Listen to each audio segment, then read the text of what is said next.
Of the European Council response to Theresa May's speech. That will be raised as well. Over to the Commons to hear from the Prime Minister.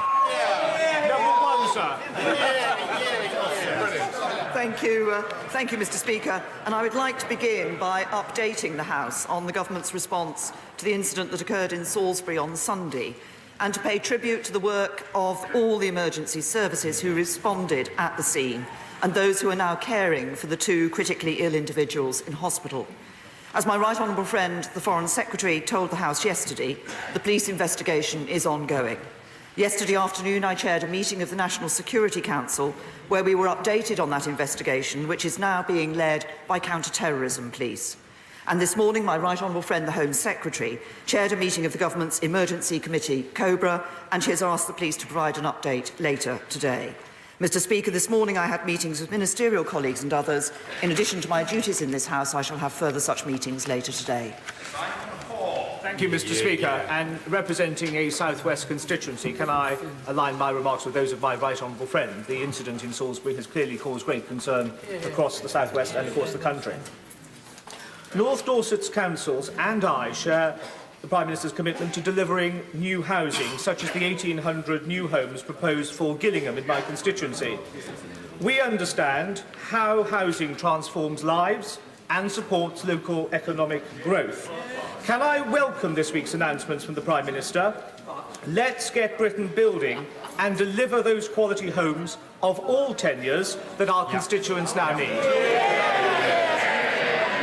My honourable friend is absolutely right about the importance of housing.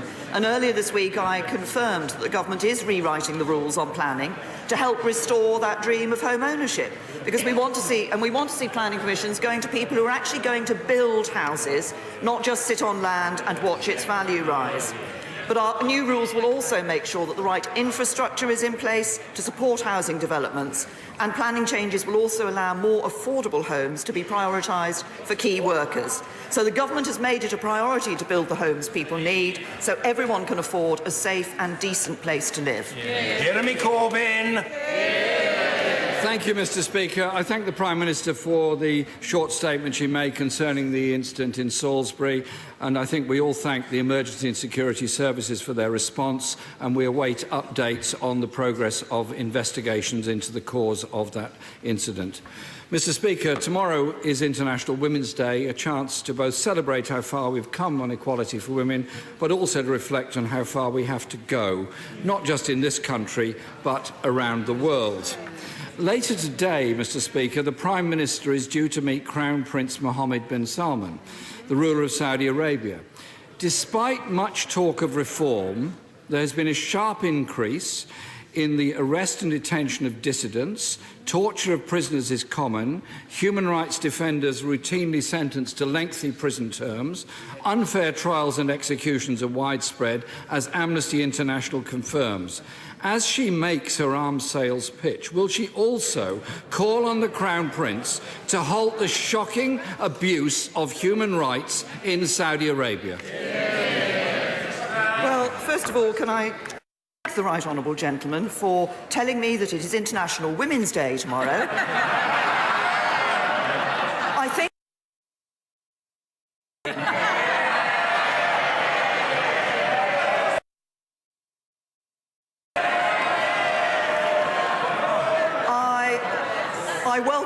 I look forward to welcoming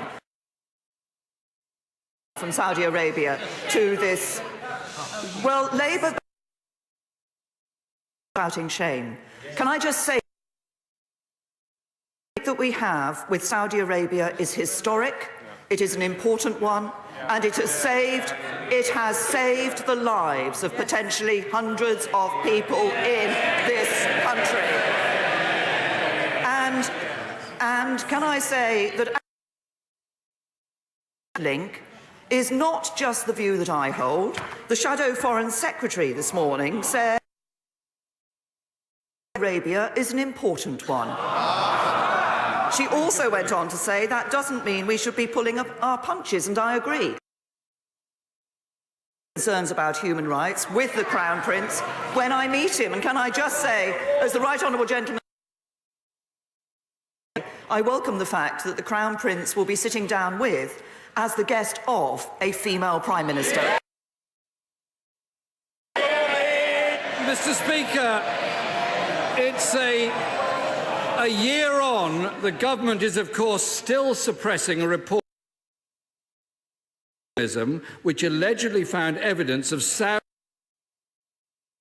groups here in the UK, thus threatening our security. When will that report come out?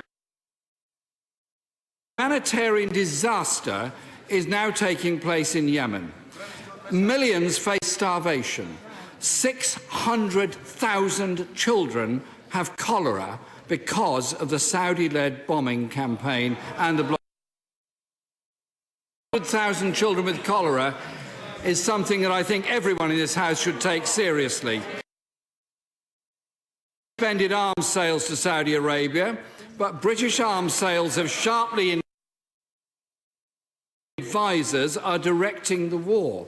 It cannot be right that her government is colluding in what the United States of war crimes. Will the Prime Minister use her meeting today with the Crown arms supplies and demand an immediate Well, Mr. Speaker, the right honourable gentleman raised two questions there. On the first point, review, this government is committed to stamping out extremism in all its forms. I launched my right honourable friend, the current Home Extremism Commissioner. The review that we had gave us the best picture of how extremists operating in the UK sustain their activities. It did. The most important finding is that, contrary to popular perception, Islamist extremists draw most of their financial overseas sources. Now, I understand that for reasons of some of the personal content, however, Privy Councillors have been invited to go to the Home Office to read this report. That invitation was extended, I believe, to the Shadow and other Privy Council colleagues on the Labour front bench are free to go and read that report. The second issue that the humanitarian situation in Yemen. We are all concerned about the appalling humanitarian situation in Yemen and the effect it is having on people, particularly the effect it's having on women. We've increased our funding for Yemen. Last year, for 2017-18, we increased it to over £200 million, and we are the third to the Yemen. We're delivering life-saving aid that will provide nutrition support for 1.7 million people, clean water. Now, and I was pleased when I went to Saudi Arabia. I raised with him then the need to open the port of Hodeidah to humanitarian and commercial supplies. I'm pleased to say that Saudi Arabia then did just that. This vindicates the engagement that we have with Saudi Arabia. With them. Their involvement in Yemen came at the request of the legitimate government of the Yemen. It is backed by the United Nations Security Council. But on the humanitarian issue, I would say it is for all parties to allow humanitarian aid to get through to those who need it. Of course, we all want all possible humanitarian aid to go to Yemen and help those people that are suffering. But I refer her to the remarks Secretary, the member for Sutton Coldfield, who said, and I quote, "We must not be afraid to condemn the Saudi Air Force that killed and maimed innocent men, women and children. A ceasefire has got to be urgent." Yemen. Mr. Speaker, why does the Prime Minister think that the Conservatives? Well, can I question that he raised in relation to the Yemen and the conflict that is taking place there in the Yemen. We have encouraged the Saudi Arabian government to ensure that when there are allegations that activity has taken place which is not in line with international humanitarian law, they investigate that, they learn the lessons from it. have already been published as a result of that. But on this issue of arms, can I also say that he seems to be at odds with his shadow Foreign Secretary? The arms industry is not something I'm seeking to undermine, as long as... And went on to say that she thought the UK can sell arms to any country as long as they're used within the law. Well, yes, we agree. Regime in this country, and when there are allegations of arms not being used within the law, and to be lessons to be learnt on that. On the issue, I say to the right honourable gentleman that nobody in this House wants to see anybody having to sleep rough on the streets of this country. That is why this is a government that is putting millions of pounds extra into dealing with rough sleeping. It's why we're piloting the Housing First approach in 3 of our major cities, because what we want to do is to ensure not just that we deal with a situation where somebody is found sleeping rough, but actually that we prevent people from sleeping rough in the first place. Jeremy Corbyn. Mr. Speaker, in November, the Chancellor Sleeping Task Force and £28 million for 3 pilot schemes to tackle homelessness. I understand 4 months on, not a penny has been spent on that programme. Mr. Speaker, there is a homeless...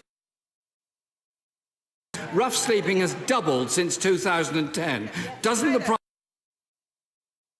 Minister to say we're going to tackle rough sleeping by 2027?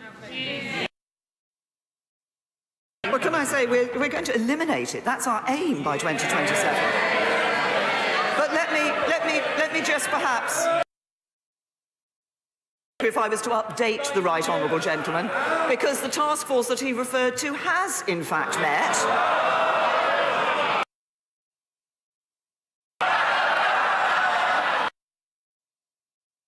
Importantly, because the right honourable gentleman has asked me this previously. More importantly, this isn't the only group of people we bring together to look at rough sleeping. We have an expert advisory group that has been meeting over recent months, and whose reports and whose information and whose to that task force. He talks about homelessness. Statutory homelessness is less than half of its peak in 2003. More to do. That's why we want to see more homes being built. On rough question, of course we want people to have a roof over their head, but we see something like half of rough sleepers with a mental health problem. That's why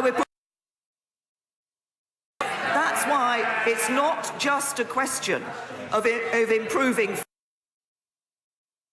lives around. If he really cares, he'll look at the complexity of this issue. People a roof over their head. It's about dealing with the underlying problems that lead to the rough sleeping. Mr. Speaker, I'm glad that the government showed such urgency in setting up this task force that it took it, and it still hasn't actually achieved anything. Many people in this country are very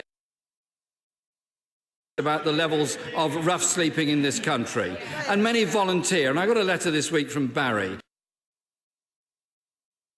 to feed the homeless because of the lack of care and help for these individuals is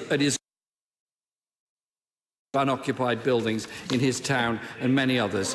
Does the Prime Minister believe that her cut services by 45% since 2010 has had some effect on sleeping? Right honourable gentleman, that if he thinks that the only way you solve issues is by bringing people together at a meeting, I have to tell him that is not the way to solve issues. The way to deal with these issues is actually to get out there on the ground doing something. That's why we are funding 48 projects accommodation and to overcome the issues like mental ill health and substance abuse.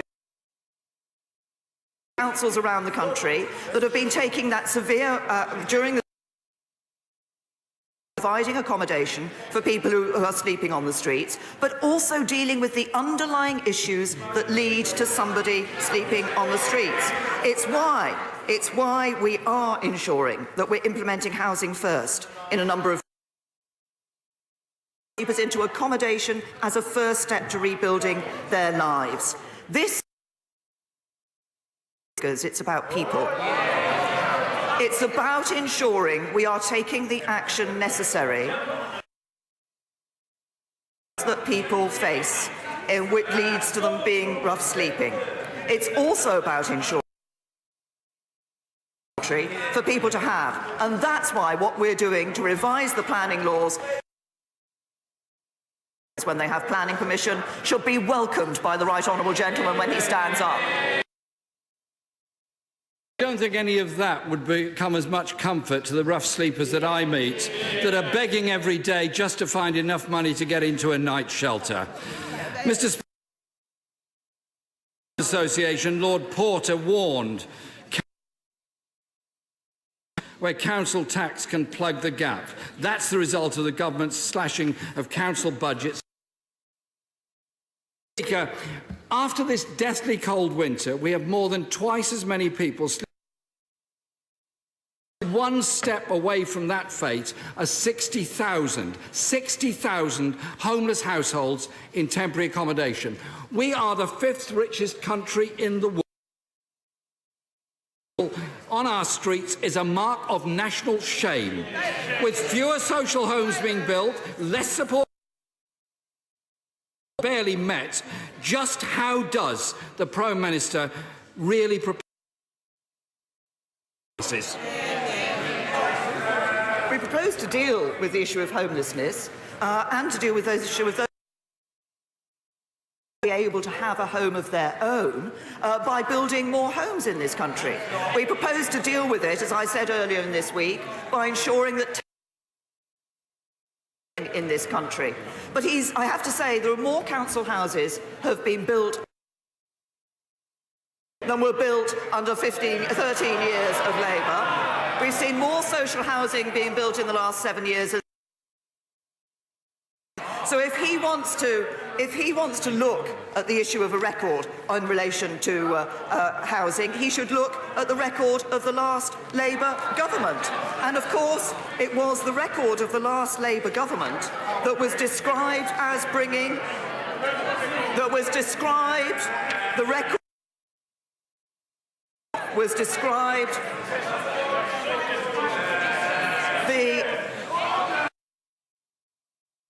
You were asking about tennis earlier, but you appear to be attempting some sort of imitation of crochet. And you shouldn't be making these curious gesticulations. They make you look even odder than... I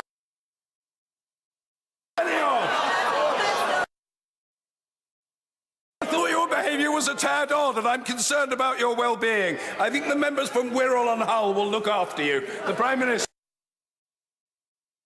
of the last Labour government on housing was described as in crisis and bringing misery and despair. Who said misery and despair? The right honourable gentleman, the leader of the opposition. Said Labour didn't have a good record on housing. I agree. It's the Conservatives that are delivering the home.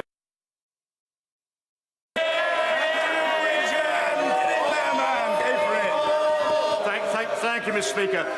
Over the last 3 years, more than 2,000 new homes have been built in North West Leicestershire, including a record 731 in the last 12 months. Additionally, my local authority are building new council houses for the first trust, with just 227 houses completed in the year to 2010, the last time. My right honourable friend used North West Leicestershire as an example to other local authorities, and the fact that we have no rough sleepers. I say to my honourable friend that I'm very pleased that he's raised the example of North West Leicestershire, and we're very happy to join him in acknowledging the example that has been. Of course, it's not just that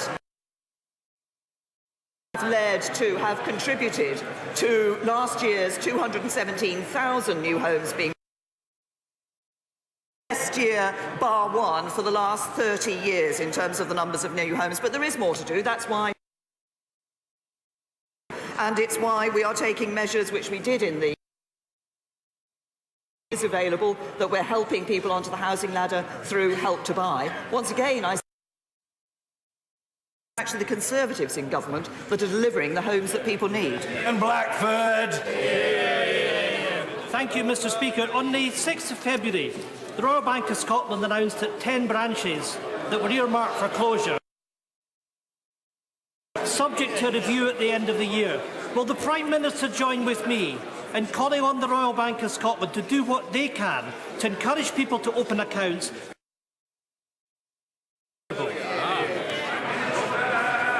Can I say to the right honourable gentleman, as he knows full well, of branches is a commercial matter for the Royal Bank of Scotland. Actually open accounts and to use those branches. Of course, what we see, one of the reasons why bank branches are closing is because more people are choosing but to actually bank on the internet. It's up to customers to decide the banking of. Thank you, Mr. Speaker. I should remind the Prime Minister that we own the Royal Bank of Scotland, and the Prime Minister ought to be holding the company call from a constituent of mine, an Angus Sutherland, who phoned the Royal Bank of Scotland a number of accounts for him and his family. Rather than opening him in the local branch marked for reprieve, he was told that he should be approaching a branch elsewhere. Mr. Speaker, that is outrageous that the Royal Bank of Scotland are undermining the ability of these branches. The Chief Executive of Ross McEwen